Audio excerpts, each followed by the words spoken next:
მოგესალმებით ძვირფასო ტელემაყურებლებო, მე გახლავართ ექიმი, ანესთეზიოლოგი, რეანიმატოლოგი, კლინიკური ნუტრიციოლოგი ელისაბედ ლიზიტუჯავა. ეს არის ტელეკომპანია პეკატივის საავტორო სამედიცინო გადაცემა ესკულაპი, რომელიც გადის ტრადიციულად 4 ტრადიციულად 8 საათზე. მისი განმეორებით ნახვა შეგიძლიათ მეორე დღეს 3 საათებში ან იმავე კვირის შაბათს ან კვირას. ვიდეო გადაცემის გასვლის მერე აიტვირთება YouTube არხის პეკატივის საავტორო გვერდზე, ვისაც ტელევიზიასთან ცდომა არ აქვს, შეგიძლიათ უყუროთ ჩვენ გადაცემას და გამოიყენოთ ინტერნეტ საიტი MyVideo-ში პეკატივის live რეჟიმი.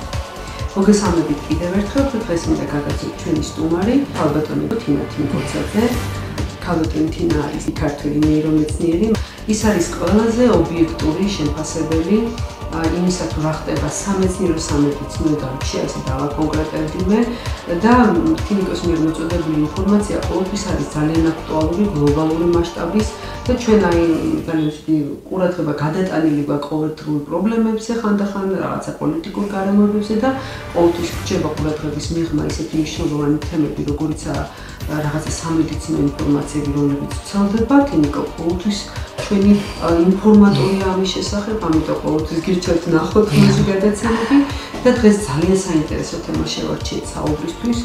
ეს არის საკვები პროდუქტი და მისი მავნეობა და საკვები ეს არის უდიდესი ინფორმაციული ველი, რომელიც ჩვენს ორგანიზმში შემოდის და რატომღაც ყოველთვის ნაკლებ ყურადღებას ვაქცევთ მას და ყოველთვის გონია, რომ ეს მეორე ხარისხოვანია და არასოდეს არ უკვირდებით როგორია, რა ხარისხი და რა რაოდენობის საკვებს ვიღებთ. აქედან გამომდინარე, ძალიან ხშირად ადამიანის ჯანმრთელობა სწორედ არასწორი კვება ასიანებს და ჩვენ უკვე ცოტა ხნის წინ გადაცემის დაწყებამდე საუბრობდით, თაობები გაიზარდა საუბედუროთ არაჯანსაღი საკვების ფონზე, შეუქცევა და დაავადებული და ძალიან ბევრი უფროსი თაობის ადამიანიც დაავადებულია და ბევრი მათგანი ალბათ უკვე გარდაიცვალა კიდეც მხოლოდ იმიტომ, რომ სხვადასხვა დროს მიიღო ნელი ტოქსიური მოქმედების შხამები, ეს არ არის კიდევ ერთხელ ამბობუცაბედი მომწამლავი, ესენი არის ის შხამები, რომლებიც კუმულაციური უნარით გამოირჩევა, ორგანიზმში გროვდებიან და გენომის დონეზეც კი იცვლებენ ცვლილებებს.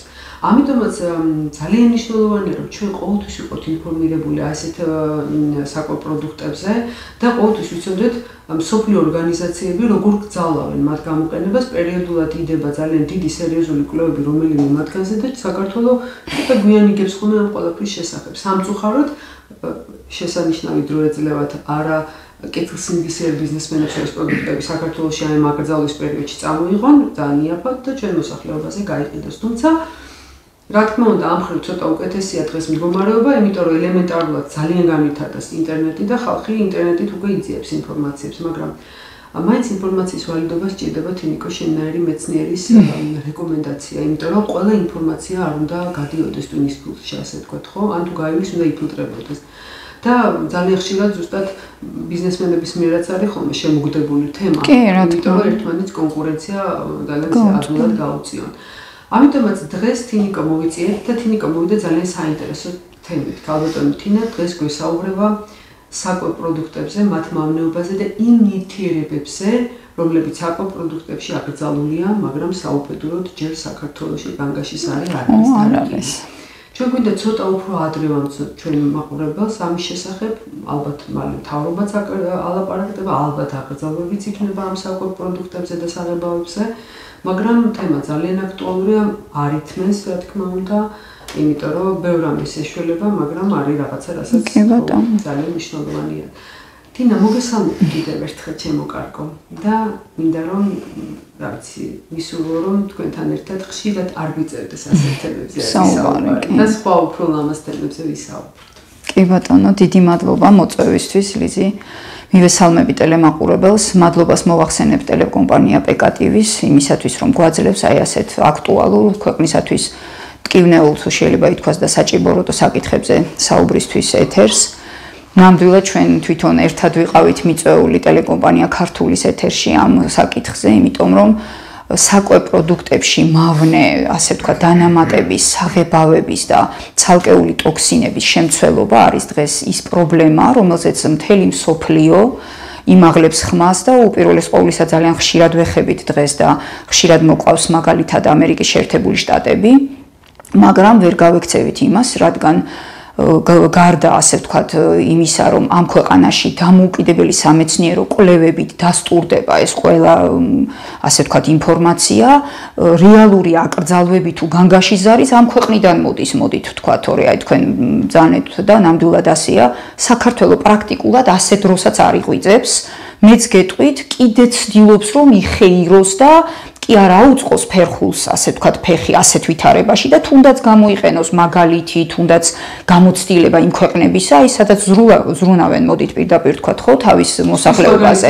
სხვის მაგალითზე ჭკუას კი არ სწავლობენ. პირიქით, იქიდანაც სარგებელს ელიან და აი დღეს მე მინდა ზუსტად ტელემაყურებელს მოვახსენო ის ინფორმაცია, რომელიც საკვებ პროდუქტებში აი ამ საღებავების აკრძალვას შეეხო ბოლოს და ბოლოს, თორემ ეს ინფორმაცია პრაქტიკულად შეიძლება ბევრმა არც იცის საქართველოში, რომ აი ეს წითელი 3, red 3 კრასნაია ტროიკა, როგორც უწოდებენ და დღეს ძალიან ბევრი ინფორმაცია ვრცელდება ამ საკვებს აღებავზე.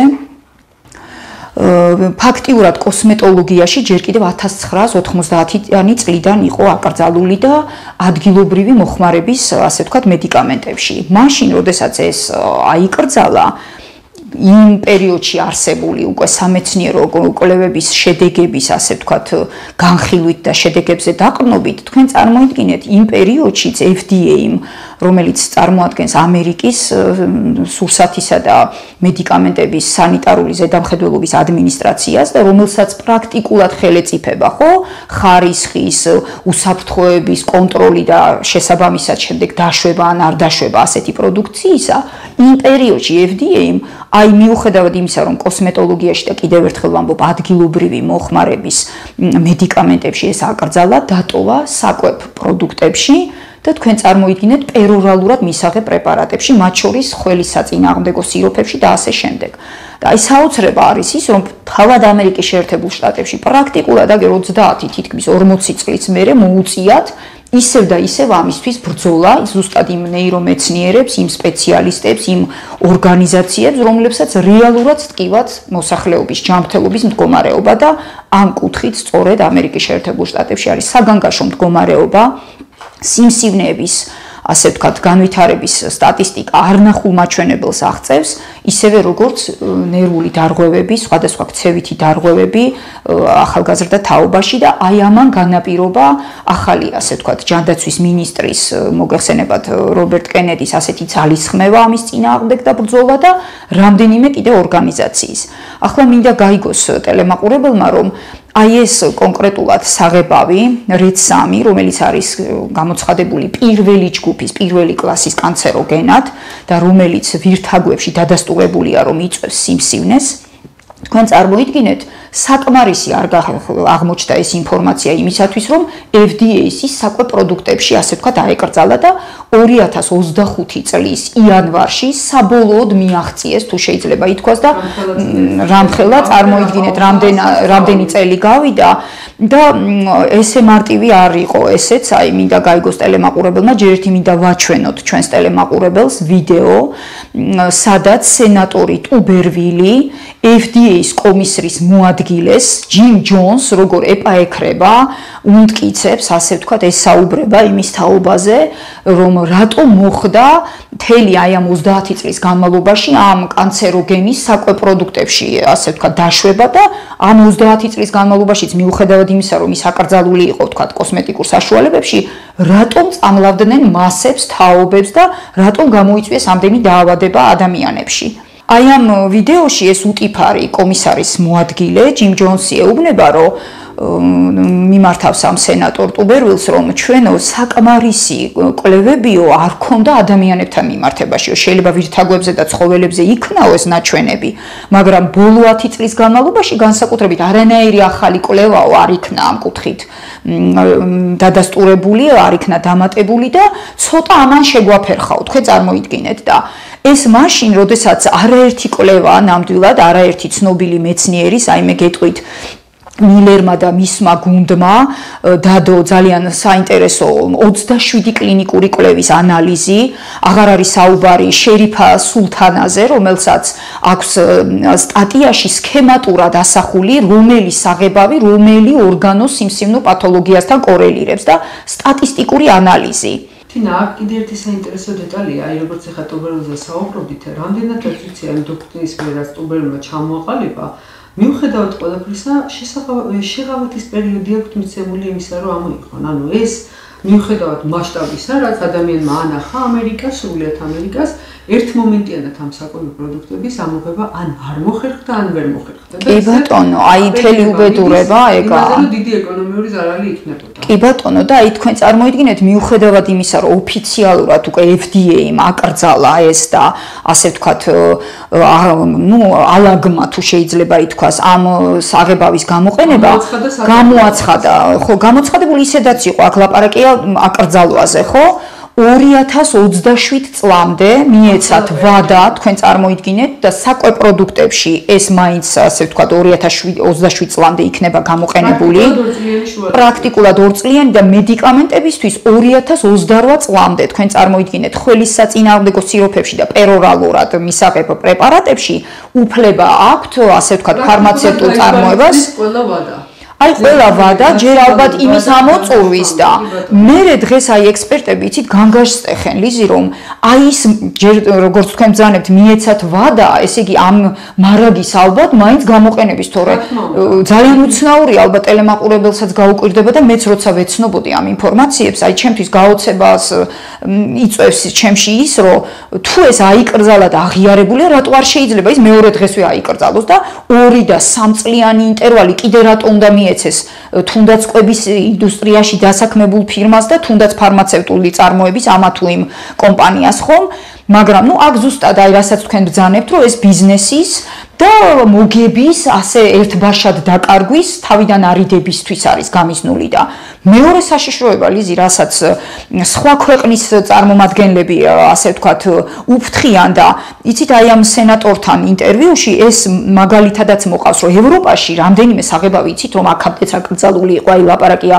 ლურჯზე ერთზე თვითონ ეს წითელი 40 ნუ სხვადასხვა კოდური დასახელებები აქვს ეხლა კონკრეტულად ეს რედ 3 არის ერითროზინი რომ გაიგოს მაყურებელმა მაგრამ საოცრება ის არის რომ ამ პერიოდის გავლის შემდეგ ეს მასა ასე ვთქვათ ეს მარაგი აი ამ საღებავისა საწავა და ბევრი ქვეყნის ზუსტად ექსპერტი და სპეციალისტი შიშობს იმას რომ სწორედ მათ ქვეყნებში მოხდება ამის გასაღება და ასე ერთბაშად მისი გაუნებელყოფა გადაყრა ვერ მოხდება და ჩვენ საქართველოში აი მე მგონი ხო შესაძლოა და ისედაც ბუნებრივია განა ჩვენთან საქართველოში როცა თვალის მომჭრელად თუ შეიძლება ითქვას დახლებზე ბზინავს ნაირ-ნაირი ფერადი კამფეტები არ ვიცი კრემიანი ნამცხრები და ვიცით ჩვენ ხო რომ ასევე საქართველოში გამოვიყენებთ ამ საწამლავს მოდი პირდაპირ ვთქვათ ამ კანცეროგენს ჩვენთან საქართველოში როდის მოხდება საერთოდ ამის აკრძალვა ჯერ საერთოდ თუ იციან საქართველოში სპეციალისტებმა და თუ მიყვებიან აი ამ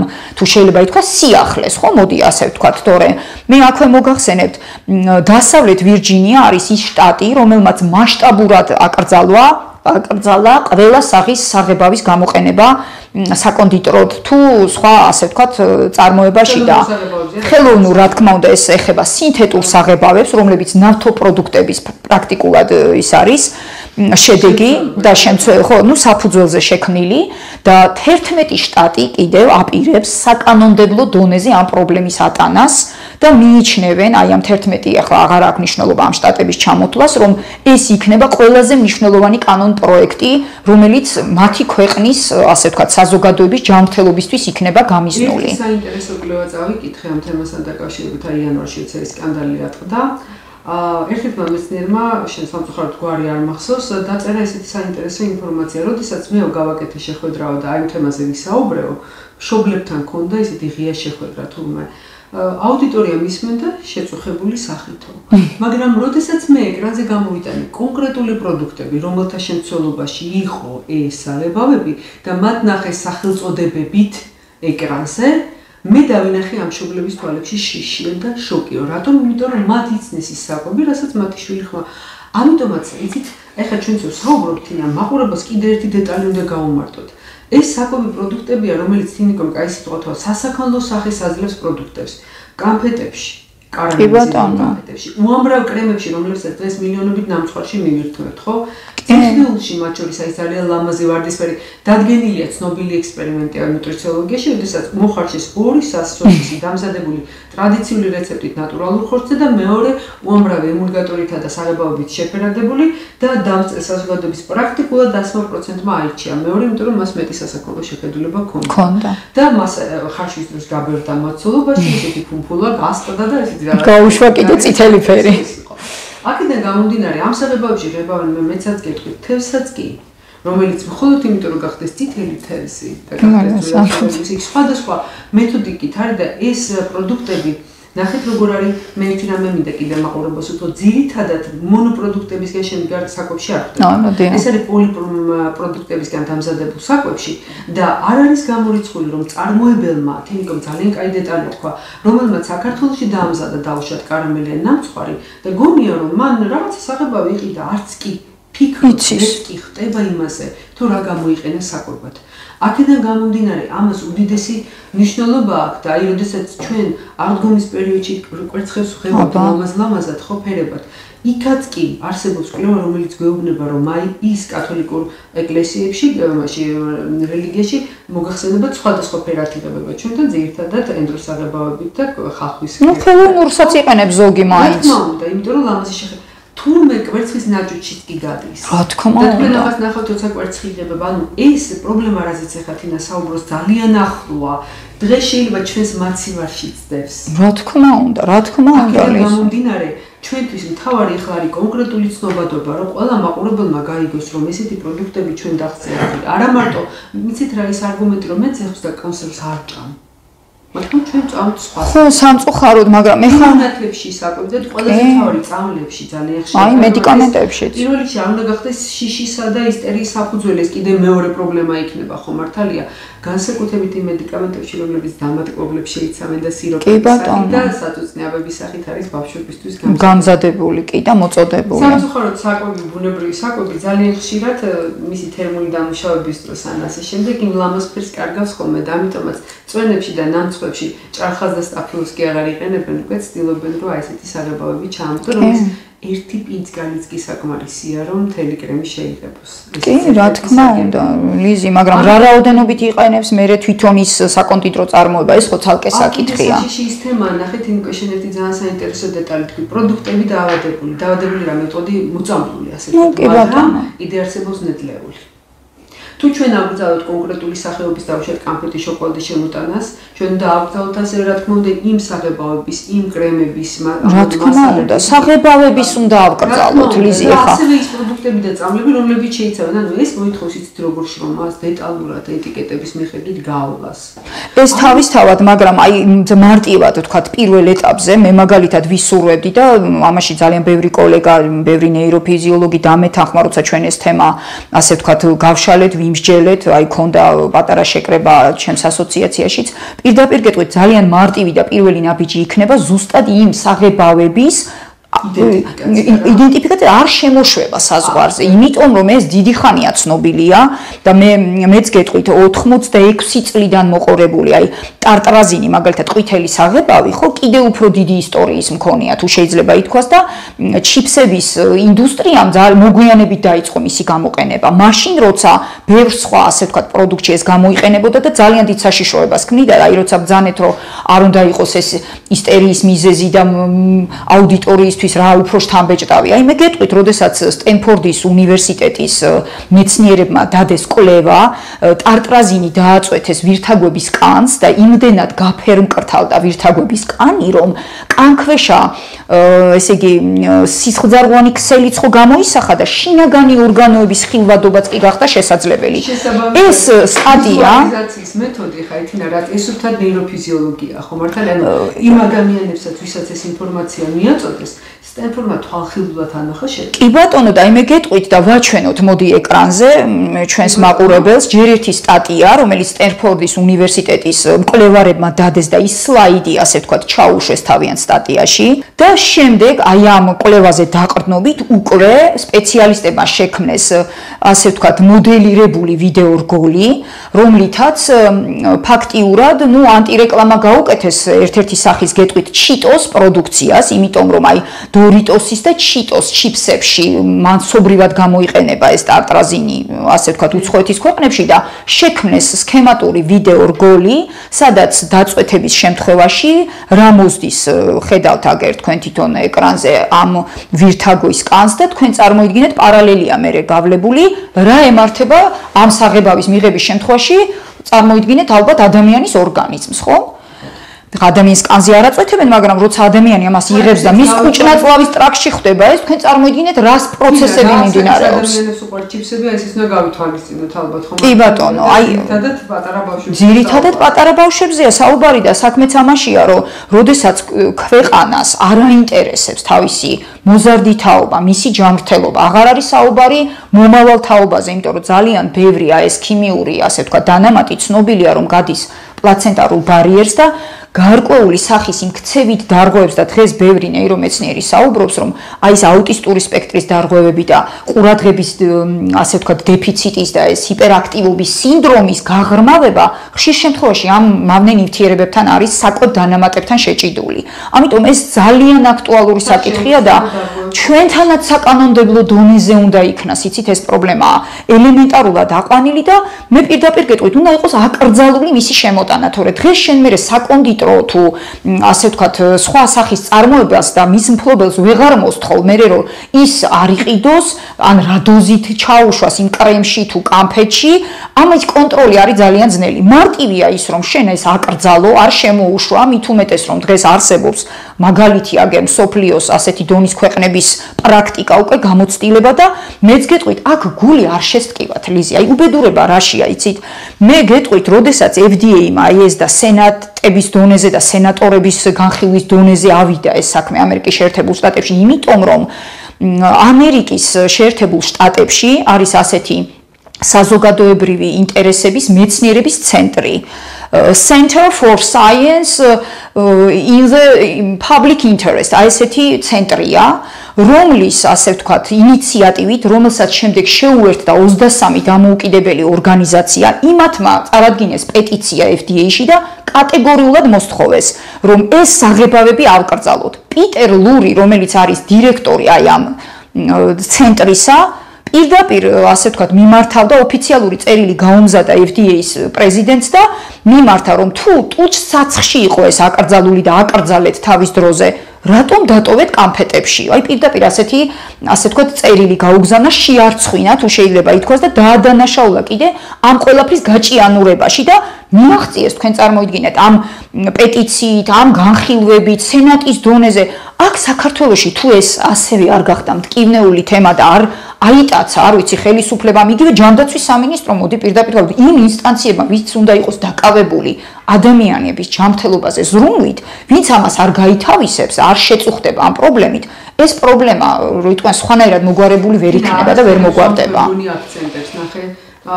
ეს, ანუ ადამიანები, რომლებიც პასუხისმგებელი არიან ერის ჯანმრთელობაზე, უნდა სწორედ ანაწილებდნენ აქცენტებს და უნდა ხვდებოდნენ რა არის პრიორიტეტული, რისი აკრძალა, რისი განხილვა უნდა მიდიოდეს და არა ის რომელზე ყოფი რაღაცა პოლიტიკურად პოპულისტური, ასე ვთქვათ, რაღაცეები და მათზე აპელირება, ხო?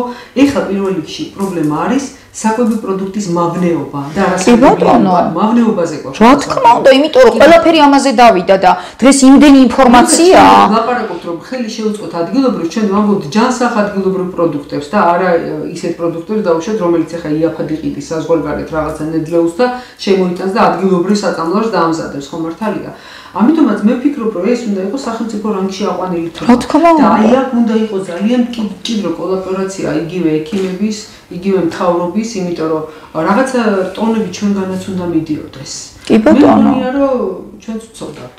სამედიცინო საზოგადოება. ნუ აი ჩვენ ახლა არ ცოდავთ, იმიტომ რომ თქვენ როგორც ნუტრიციოლოგი, მე როგორც აგერ ფიზიოლოგი, აგერ გასტროენტეროლოგებმა, ყველა ექიმმა რეალურად, პედიატრმა ყველა მიცის ეს, მაგრამ ესე ხო, შედეგზე ყველა საუბრობს და ყველა მიცის ეს და რჩევა და რეკომენდაცია რომ მოდით ამას ავირიდოთ ეს და არ ვაჭამოთ ეს ბავშვებს ძალიან ადვილია, მაგრამ წარმოუდგენელია ეს ხო? ის მცდუნების წინაშე როცა დგას მოზარდი, როცა შენ თქვათ მშობელი იმას ოჯახში არ ყიდულობ, ის ხდება სუფრაზე, ის ხდება გასართობ ცენტრში, ის ხდება წვეულებაზე და იქ ის ამისგან ასე ვთქვათ დაუცველია მაინც, ხო? ასეთი პრობლემების მოგვარება მე მგონი და დავიწყოთ ცნობადობის გასწრით. აი თქვენნაირი ეხა დღევანდელი გადაცემისნაირი გადაცემას უდიდესი მნიშვნელობა აქვს, იმიტომ რომ თუნდაც ერთი მშობელი, რომელიც ამას უყურებს, დიდი თხოვნაა, რომ გადასცენ ერთმანეთს, რომ არსებობს ესეთი საწამლავი, არსებობს ესეთი დიდი გლობალური პრობლემა. ცნობადობა, როდესაც მაღალი იქნება, ხალხი თავად დაიწყებს უკვე ესეთი პროდუქტის მენიუდან ამოღებას. ეს ხომ გამოიწვევს ბაზარზე მათ სიჭარეს, ანუ გაჩნდება რა, შეუსაბამობა შესყიდვასა და შემოტანაში. ხო, მაგრამ ეს უფრო გრძელვადიანი პროცესია, ლიზი და როცა სახელმწიფო არ იღებს ზომებს და არ გვიცავს, ჩვენც უნდა ვცადოთ ჩვენი რაღაცა ხო, რა თქმა უნდა, ხა ჩვენ უნდა ვცადოთ, მაგრამ თქვათ იმ პროდუქტების მიმართ, რომელიც ვიცით, რომ შეიცავს ესეთ პროდუქტებს, ან რომლებიც საეჭვოა და რაღაცა. ეხლა დღესდღეობით გვაქვს ამის საშუალება, ადრე არ იყო ესეთი გავრცელებული ინტერნეტი და რაღაც. თუმცა პირველი თხოვნა მაინც ხელისუფლებასთან მაქვს, რომ ის ვისაც აი საზღვრის კონტროლი თქვენ სწორია მოხერხდეს, შესწავლა პრობლემა ძალიან დიდია. თუ ჩემს არ აგერ ქალბატონთინასაც მაინც უნდა ვცეთ პატივი, იმიტომ რომ ის თავის დარგის უდიდესი წარმომადგენელია, რომ პრობლემა იმდენად აქტუალურია, რომ დღეს თაობები იბადება იმ პრობლემებით, რასაც წინა და სამწუხაროდ ამ პრობლემას ჩვენ ვეღარაფერს ვერ ვზავთ. ვერა, იმიტომ გეუბნებით, ეს უნდა იყოს სახელმწიფო დონეზე, თუ რა მე გეტყვით მეორე ეგზიტოტოქსინებზე. დღეს ესეც ძალიან მნიშვნელოვანი თემაა, იმიტომ რომ წარმოებლებს თუ ასე ვთქვათ, ნუ პროდუქციის მოდით ვთქვათ, შემქმნელებს ძალიან ხშირ შემთხვევაში ეს შენიღბული აქვთ, ხო? და ბუნებრივი არომატიზატორი, ნუ ხელოვნურ დამატკბობლებზე კარგით ბევრი ინფორმაცია და ყველა მიცის, რომ ეს მავნებელია, რატომ არის გაზიანი სასმელი, ასე ვთქვათ, არ მისაღები და ასე შემდეგ, მაგრამ ხშირად ეს შეფუთულია. მავნებლობა ერთწილად კიდევ დამატებითი მინუსი არის საღებავები. საღებავები თავისთავად აი ეს ეგზიტოტოქსინები, ნუ ეს არომატიზატორები ერთმნიშვნელოვნად და აი რატო ვიძახი, როდესაც ეს ყველაფერი ცნობილია და მაინც ეს ნივთიერება ქვეყანაში შემოდის და შესაბამისად მე ხო ის ფირმა რომელიც ასხავს თქვა ამ სხვადასხვა სახის გაზიან სასმელს ახლა აღარ შევეხები და ლიმონადს ის იმას კიდე რა დოზით იყენებს, რა ფირმის შემოდის, რა კონცენტრაციით გამოიყენებს, ამის კონტროლი ხო საერთოდ ჩვენს ქვეყანაში არ ხდება, მაგრამ აი იგივე ეგზოტოქსინებს რომ შევეხოთ. ეს ასე ვთქვათ ნივთიერებები, მავნე ნივთიერებები, რომლებიც პრაქტიკულად იწვევს ნეირონების ყდომას, გამოფიტვა ჯერთი გადაწვას თუ შეიძლება ხა მარტივად რომ გაიგოს მაყურებელმა, იმიტომ რომ ორგანიზმში ნეირომედიატორების ბალანსი ეს იქნება ამაგზნებელი თუ შემაკავებელი კონტროლდება და დარეგულირებულია, მაგრამ როცა ამას გადაჭარბებული რაოდენობით უკვე აწყდება ნერვული უჯრედი, ვეღარ უძლებს ასე ვთქვათ და ბოლომდე იფიტება, ანთებითი პროცესი ვითარდება და ყდომა იწყება. ამაზე ძალიან ბევრი კვლევა არსებობს, ჯერ მარტო თუ შეიძლება ითქვას ნოვატორული კვლევა აი ამ ეგზიტოტოქსინების, ეკუთვნის რასელ ბლეილოქს, რომელმაც წიგნიც კი მიუძღვნა ამას და მიიჩნევენ დღეს რომ ამერიკაში ყველა მოქალაქის სამაგიდო წიგნი უნდა იყოს და ჩვენთან საქართველოში აი სპეციალისტები, ექიმები თუ ამას ნამდვილად სამაგიდო წიგნად გაიხდიან, საოცარ ინფორმაციებს გაეცნობიან, 500-მდე კვლევის შედეგი აქვს ბლეილოქს ამაში გაერთიანებული და უნდა გითხრათ რომ აი ამ ბლეილოქისგან დამოუკიდებლად ჯერ კიდევ 2013 წელს ძალიან საინტერესო, ასე ვთქვათ, სამედიცინო კვლევებისა და ჯანდაცვის მეცნიერებათა საერთაშორისო ჟურნალში გამოქვეყნდა პუბლიკაცია, რომელშიც დადებული იქნა კორელაციური დამოკიდებულება ქცევით დარღვევებთან, აუტისტური სპექტრის დარღვევებთან ამ ცალკეული კომპონენტებისა. და ცალსახად იქნა ნაჩვენები, რომ აი ეს ნატრიუმის გლუტამატთან, ასპარტამთან, ცისტეინი, აი დღეს ჰიდროლიზებულ ცილაზე რამდენი ინფორმაციაა ხო, როცა ლაპარაკობთ კიდე საფუარის ექსტრაქტზე და ხშირად კიდევ ერთხელ ვამბობ, შენიღბულია, წარმოებლები აწერენ, რომ მაგალითად შენიღბონ, ასე ვთქვათ, არ შეაშინონ, იმიტომ რომ ინფორმაცია მაინც აქვს დღეს უკვე მომხმარებელს და მიწერილი აქვს თქვათ იმ გამოშვებულ პროდუქტზე, რომ ეს არის ბუნებრივი არომატიზატორი. ამ დროს ამის უკან იმალება ზუსტად ეს ეგზიტოტოქსინები, რომლებიც კიდევ ერთხელ ვამბობ, გადაჭარბებულად მოქმედების შემთხვევაში ნეირონების ყდომას იწყებენ და ალცჰაიმერი დღეს, პარკინსონი პრაქტიკულად ამასთან არის შეჭიდული. პრობლემა წამოვიდა თინა, ერთი ის რომ შენიღბული სახელწოდებებით, რაც მათ კანონმდებლობა ასე ვთქვათ, აძლევს უფლებას და მეორე როდესაც არ უთითებენ იმ საგანგაშო დოზას, რომელიც არის დოზა, რომელიც კი ბატონო. ნებადართულია ან არ არის ისეთი სახიფათო და არის დოზა, რომელიც იმდენად დიდია იმ საკუთარ პროდუქტისთვის და იმ 100 გრამისთვის, რომ შეიძლება მართლაც რა თქმა უნდა, ამის კონტროლი არ არის რეალურად. ლიზი, აი ჩვენ კიდე მეორე პრობლემის წინაშე ვართ. ხო, საქართველოში არაფრის კონტროლი არ არის. თქვენ მე მგონი დამეთანხმებით ქონიათ შემთხვევა, რომ ერთი და იგივე ფირმის ასე ვთქვათ, ლიმონათი ხო და დასახელების ერთი შეიძლება თვითონ დახლზე, ერთიც უფრო მოკიყვითელია, მეორე შედარებით ღია. იმ პატარა ტიტრების ასოების წაკითხვა ეტიკეტირებაზე, რომლებიც არის ეგერთი, მეორეცეთი ამდენი დრო არ გაქვს, როცა მიდიხარ სამსახურიდან ადამიანი და 5 ათი. რა თქმა უნდა. და მესამე კიდე მთავარი QR კოდები ყველას არ აქვს, რომ გახსნა და დავუშვათ გადიდებულად დაინახო, ან მობილური აიჭუჩი არ გაქვს. აქედან გამომდინარე, მე მგონი ცოტა უხერხულია მომხმარებლის გემოვნებას და შესაძლებლობას. რა თქმა უნდა. პირიქით, მათ დახსე საერთოდ არ უნდა მე რო შევდივარ მაღაზიაში, მე არ უნდა დავიწყო ძებნა პროდუქტი მავნეა თუ არა. მე უნდა დავიწყო იმ შემადგენლობის მიხედვით, რაც მე მინდა რომ ვიყიდო. ეს ცოტა არასწორი მოდელია მეთანხმებით თუ რა თქმა უნდა. მით უმეტეს როცა აფთიაქში შედის. აფთიაქში შედის ადამიანი და ყიდულობს ხველის წამას და საბოლოო ჯამში იღებს კანცეროგენს. წარმოიდგინეთ, თან პირველი ჯგუფის კანცეროგენს, ხო? ეს არის აბსოლუტური შეუსაბამობა რისკსა და რა თქმა უნდა დაჩენილ ეს არის ძალიან დიდი პრობლემა მომხმარებლის იმედად ვერ უნდა დავტოვოთ ჩვენ ყველაფერი. რა თქმა უნდა, ვერც დავტოვებთ და ეს არ არის ზრუნვა, მოდით დატოვება მომხმარებლის და ასე ვთქვათ, მოქალაქის იმედად ამის, რასაც ბრძანებთ, რომ ის წავიდეს, საათი არ ეყოფა, მაშინ ისედაც დახთან დგომას მოგეხსენებათ, ჯერ სალაროსთან რიგში დგომად, მარკეტში შესვლის შემთხვევაში და ახლა დახთან კიდე გამათან სათვალით ვერ წაიკითხო, გამადიდებელი უნდა იქონიო თან, რომ ეს ყველაფერი წაიკითხო, აი რაც ბრძანეთ, ეს კოდირებები, კოდირებული სახელწოდებები შეუთავსო, გაიგო. მით უმეტესად ასეწო სექციასთან ხარ კიდულობ კარამას დაუშვათ, იქ შეიძლება ვერც ნახო ეს მთლიანი შეფუთვის ეტიკეტი. კი ბატონო, ეს ცალკე საკითხია, ის ხა წონით კანფეტებს როცა ყიდულობ და შეფუთულია და გახსნილიც არ არის. და ბევრჯერ ყოფილა, მე მაგალითად ჩემი ძენია და მე აღმოჩენილა, რომ ის ფერადია შიგნით და არ მიჭმევია ბავშვებისთვის, მაგრამ ეს არის წარმოუდგენელი ამ ყველაფრის დარეგულირება ძალიან მარტივად არის შესაძლებელი იმით, რომ ეს უბრალოდ არ იყოს დახლზე.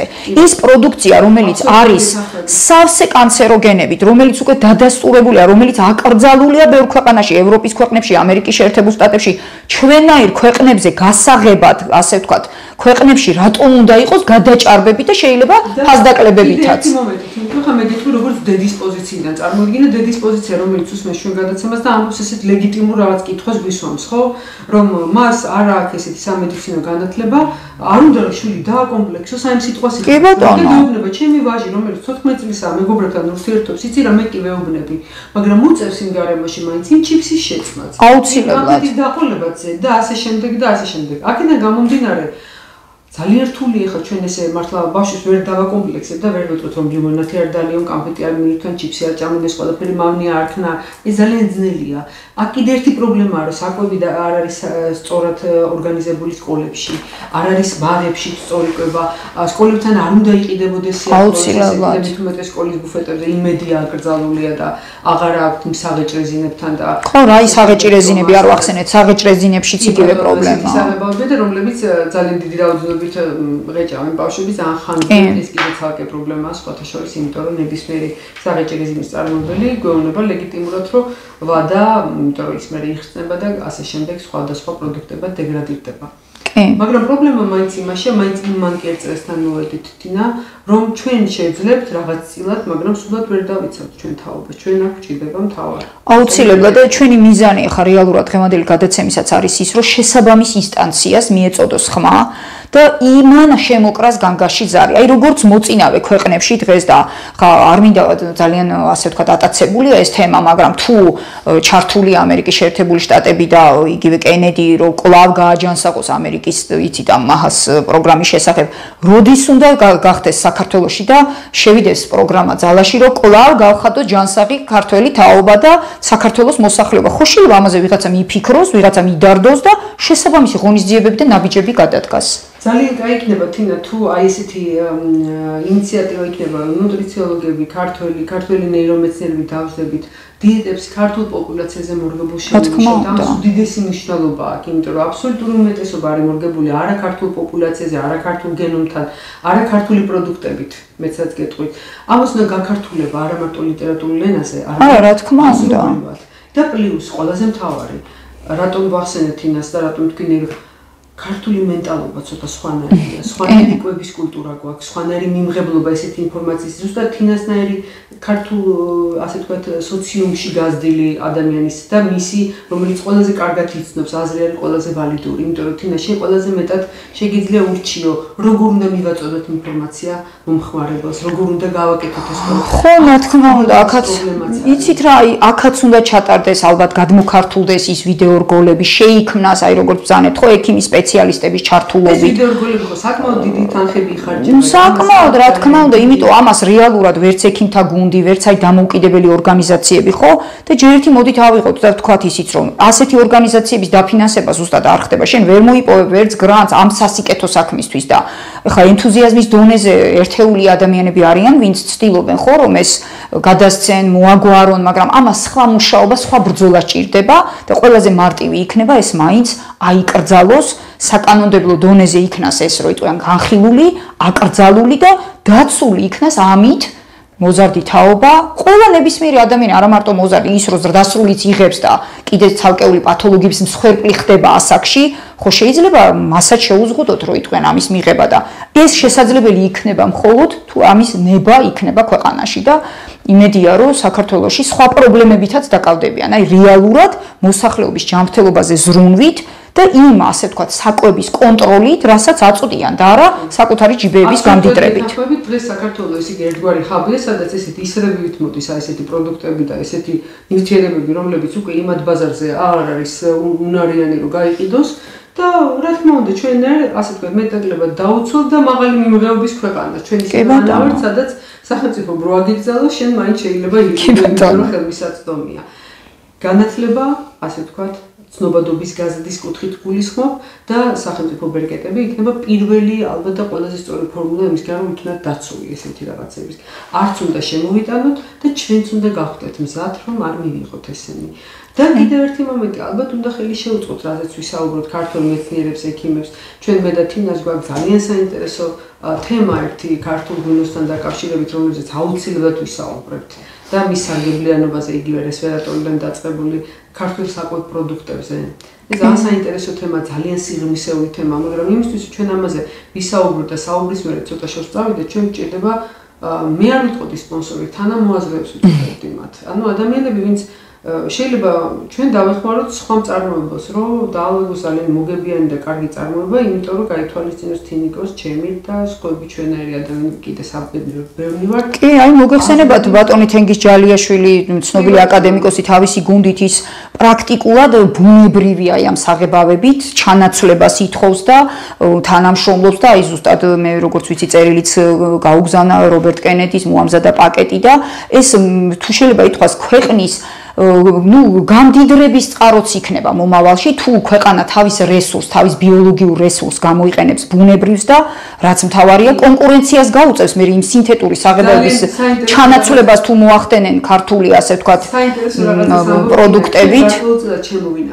შემოვინახეთ იგივე საავადმყოფო კვერცხში, იგივე თექის წარმოებაში, ხო, ტრადიციულად. კი ბატონო. თქვენ თუ გინახავთ, არ ვიცი, მარტო ენდოთერაპ შავღვინოში იღებება კვერცხის შესანიშნავი. კი ბატონო, კი. საოცარი ბზინვარებით ქვას გავს. ხო, აიმიტომ რაში გჭირდება ჩვენ თქვათ შემოტანა იმ საღებავების. ამას ხო ერთეული ბიზნესმენები, რომლებიც აქ ასე ვთქვათ მდიდრდებიან, ამას ემსახურებიან. აი ზუსტად უნდა აეკრძალოთ და აქ ბუნებრივი ქართული ტრადიციული გამოყენება უნდა აღმავდეს. მე უკვე წავიკითხე, როდესაც მარტო კოსმეტიკაზე და საკვებზე და წამლებზე კი არა საუბარი ტანსაცმელზეც, რომელიც მსგავს არა სასარგებლო და მავნე საღებავებში და სადაც საუბარია, რომ ის რაც ხელს ეხება კონტა, რატომ იყო ქართულს ჰქონდა ძალიან კარგი სიტყვა და ეს ბევრ ენაშიც ასეა თეთრეული. კი ბატონო. უნდა ყოფილიყო შეუღებავი, ანუ ბუნებრივი ბოჭკოსფერი, იმიტომ რომ ზედმეტი კონტაგიოზურობა არ არის. აუცილებლად, ეს ალერგიული რეაქციები ამასთან არის შეჭიდული და ძალიან დიდი თემაა ერთი სიტყვით. ძალიან დიდი თემაა ეს, მართლა ამოუწურავი თემა, მით უმეტეს თინიკოს მხრიდან დანახული ყოველთვის ძალიან საინტერესოა. მე მინდა იმედი დავიტოვო, რომ კიდევ მოხვალთ. ჩვენთან კიდე და ძალიან ახლო მომავალში გელოდებით, ძალიან საინტერესო თემა გვაქვს. ჩვენ გვინდა რომ თინიკო ვასაუბროთ ისეთ მნიშვნელოვან თემაზე, როგორიც არის თანამედროვე ქართული საზოგადოება და მოხშირებული ვიტყოდი ნევროლოგიური დარღვევები, ამაზად ვიტყოდი სხვადასხვა დაავადებები, რომლებიც საუბედუროდ არა მარტო საქართველოში, არამედ მსოფლიოში ძალიან მიმატებელია და აქ არის თინიკოსეული სიღრმისეული ანალიზი მინდა მოვისმინო ამ თემასთან დაკავშირებით. რაც შეეხება დღევანდელ თემას. თემა მართლაც ამოუწურავია თინა და მე ვფიქრობ, რომ აქ უკვე საკანონმდებლო დონეზე ძალიან სწორი მიმართვა გავაკეთეთ, რომ ვისაც ხელისუფლება იმათმა უყურონ და გაითვალისწინონ. აუცილებლად. კი, დღეს ალბათ ჩვენ ერთ-ერთი პირველი ნაბიჯია და არა მარტო წინა ეთერშიც ვისაუბრეთ და პირველი ნაბიჯები, როცა ჩვენ ამაზე ახმაურდით, ჩვენი გადაცემა პირველი, როცა ჩვენ ვისაუბრეთ ამაზე, ძალიან მოკლე შუალედში ჩაიწერა იმიდან, მაგრამ დღეს ბევრად უფრო მნიშვნელოვანი ინფორმაცია გააჟღერე, რაც შორს მიდივართ უფრო და უფრო მეტი ინფორმაცია იქნება. კი ბატონო, კი ეს ზოგადად დიდი თემაა, იმიტომ რომ ძალიან ბევრი პრობლემაა, აი კალიუმის ბრომატზე, ტიტანის დიოქსიდზე, ბევრი ნივთიერება, ცალკეული კომპონენტები და ნივთიერებები რო ავიღოთ, თითო გადაცემის მიზუა შეიძლება, მაგრამ ეს ერთიანობაში ასე ვთქვათ, შემდგომ თინიკო, იანვრის შემდგომ, როცა ეს ამბები პირველად საზღვარგარეთ დაიწყეს, ხო, პირველად რა ახალი ტალღა დღევანდლამდე, ივნისამდე, ხო, ეს თემა კიდევ უფრო მძაფრად გახდა, იმიტომ რომ სოფლიო გლობალურად ომშია ჩაბმული და აი ომი ყველაფერს ჩამოწერს. სად მოხდება, როგორ მოხდება ამ პროდუქტების გადასროლა, რამდენად გაგრძელდება და ამიტომაც ჩვენ სიფრთხილეს თავი არ დგება და ალბათ დროა რომ გამოფხიზდეთ და თავი. ჩვენ ყოველთვის უნდა ვიყოთ ყურადღებით და ყოველთვის უნდა გამოვიდეთ ჩვენი ქვეყნის ტკივილიდან და იმიტომ ამბობ, იცით, გადაფარულია ეს თემები დღეს მუდმივად ომის, პანდემიების, ასე ვთქვათ, ფონზე. აი ეს ფარული, რო იტყვიან გენოციდი, რომელიც ასევე საკვებით მიდის, იცით, გადამალულია, გადაფარულია, არა და რეალურად ერთ-ერთი მეთოდი გენოციდისა არის აი ეს არაჯანსაღი მოწამლული საკვები და იგივე ფარმაფიის და ბიგ ფარმას გამდიდრების წყარო, რომ გამოწვეულ სიმსივნურ პათოლოგიას შემდეგ ასევე უმკურნალოს ბიგ ფარმა, მაგრამ ეს ცალკე გადაცემის თემაა და თავარია სამწუხარო, მაგრამ საინტერესო რეალობა იმ გაგებით, რომ ჯერ კიდევ ბევრი რამის შეცვლა შეგვიძლია და შეგვიძლია ჩვენ ქართველებსაც ალბათ შორის, იმიტომ რომ სოფლიოს უკვე აღარც ალია ჩვენთვის, ჩვენი ქვეყნებისთვის მესმის. იყო დრო, როცა ჩვენ ვიყავით მარტო პრობლემაში და დანარჩენი სოფლიოში იყო დღეს ბევრი ცვლილებები, ამიტომ დრო ჩვენ თავს ჩვენ უნდა უშველოთ და მივხედოთ, კი. ძალიან დიდი მადლობა მინდა თინა მოგახსენო, მე უკვე დავაანონსე მადლობა თქვენ. ჩვენი მომდევნო გადაცემა, ჩემს გადაცემაში სტუმრად იყო ქალბატონი თინა თინგოცაძე, ნეირომეცნიერი, მე სხვანაირად არ წარგადგენას, იმიტომ რომ ამ სიტყვის უკან ძალიან დიდი პატივისცემა და თინიკოს ნიჭიერებისადმი და შესაძლებლობისადმი დგას და ადამიანი, რომელიც აბსოლუტურად ობიექტურად საუბრობს იმ პრობლემებზე, რაც ჩვენ ერს, ჩვენს ქვეყანას აქვს კარზე მომდგარი. თინიკოს ძალიან დიდი მადლობა მინდა უთხრა, აი საკმაოდ სერიოზულად მომზადებული მოვიდა დღეს უამრავი კვლევა გაგვაცნო და მინდა ერთი ორი სიტყვიდან მოვისმინოთ რეკომენდაციის სახით. თინა, თუ შეიძლება მარტივი რეკომენდაცია რა შეიძლება დღეს ბევრი მშობელი გისმის?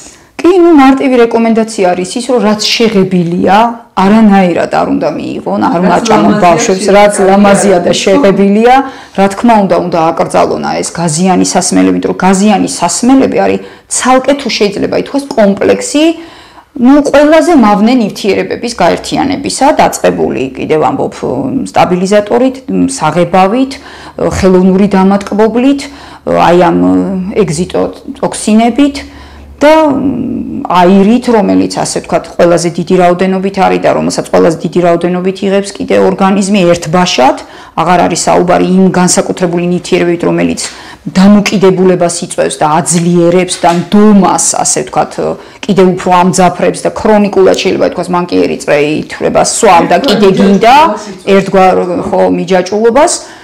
ერთადერთი რეკომენდაცია და რჩევა აი ეს არის, რომ ის მავნე საკვები, რომელსაც რა თქმა უნდა მაინც ყველა მშობელი ხა ბავშვებზე ვერ ვიტყვით, მაგრამ პრაქტიკულად ყველას რასულმა იცის რა არის მავნებელი, არ უნდა მიიღონ, მაქსიმალურად უნდა ეცადოთ ჯანსაღად იკვებონ, მეტი ხილი, ბოსტნეული მიირთვან, აი ეს, მაგრამ თავარია რომ ჩვენმა ხელისუფლებამ და ჯანდაცვის სამინისტრომ სხვადასხვაირად იზრუნონ და ის ნივთიერებები, რომლებიც დადასტურებულია ათეული წლის განმავლობაში ძალიან ცნობილი კვლევებით, კლინიკური იქნება ეს თუ ფუნდამენტური კვლევები დადასტურებულია, აი იმ ნივთიერებების შემოტანა აკრძალონ ქვეყანაში. შესაბამისად ის ვეღარ მოხდება მისი გამოყენება ცალკეულ წარმოებაში და სტიმულირება მოახდინონ კიდე ბუნებრივი ქართული ეკოლოგიურად სუფთა საღებავი იქნება ეს თუ სხვა ნაწარმი და მისი გამოყენება. აი ეს იქნება ყველაზე კარგი ჩვენს ქვეყანაში.